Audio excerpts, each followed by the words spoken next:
Choc au sommet pour la 12e journée de D1 entre le Dauphin Paris et Montpellier, le leader invaincu. Bilan des 3 dernières confrontations, une victoire, un nul et une défaite. Bon, on a un match sérieux à faire ce soir, on sait. Je pense que défensivement, il va falloir mettre une grosse intensité. Ils ont toujours l'habitude de faire des attaques longues, avec des grands croisés. Si on n'arrive pas à les stopper, à les neutraliser, c'est toujours plus dur, plus difficile pour nous de défendre. Et je finis sur leur attaque, au niveau du 6 contre 5, on a dit que le numéro 2, on laisse, on ne s'emmerde pas avec le demi-centre. Hein, on le contrôle juste, mais on laisse surtout vite flotter après pour pas qu'on ait cette infériorité numérique. Le ton est donné d'entrée de jeu. Oh, l'arrêt déjà exceptionnel de Thierry Omeyer. La récupération, nouvelle interception, la deuxième de ce match. Xavier Maracher face à Arnaud Siffert pour le 8e but et déjà un écart conséquent dans ce match. Oh, mais incroyable! Mais il est sur une autre planète, Thierry Omeyer! Porté par un tir au meilleur impressionnant avec 21 arrêts au total, les Parisiens dominaient débat et mettent 18-9 à la pause. Paris maintient le même niveau d'intensité en seconde période. William Cambray rappelle à Montpellier qu'il n'a rien perdu de sa force de frappe. Paris attendait un match référence, le voici, face au leader qui le restera à l'issue de cette journée.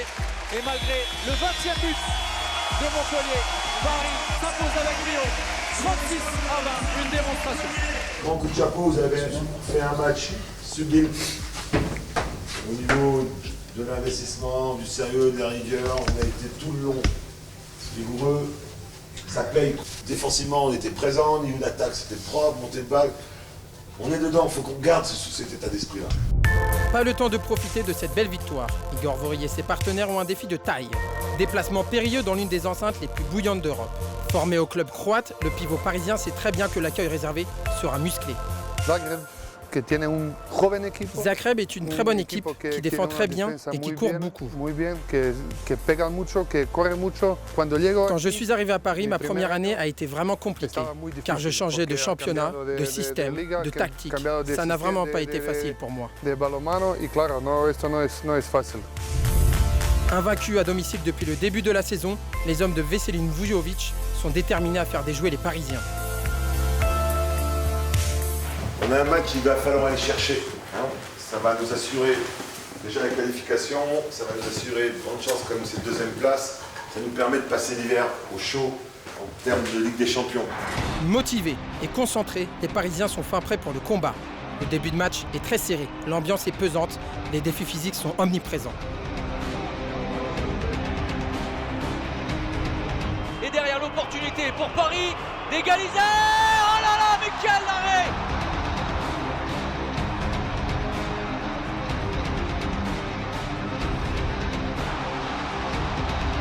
Paris avait l'opportunité énorme d'égaliser. Le passage en force, celui-là, sera signalé. Et sans doute, peut-être, la fin des espoirs parisiens. Défaite d'un but, ce qui n'inquiète pas trop Philippe Gardan. Il y a un moment, je pense qu'au niveau de l'attaque, on a été en difficulté, notamment sur leur défense.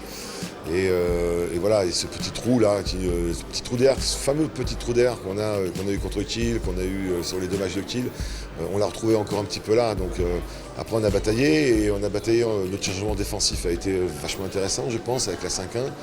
Et voilà, et on a les ballons pour pouvoir au moins faire match nul, peut-être faire même peut-être un peu mieux. Comme on joue là, comme on joue depuis ces derniers temps, on peut peut-être, pourquoi pas, aussi récupérer la première place du championnat. Cela commence par un déplacement à Sélestat, une équipe en plein doute.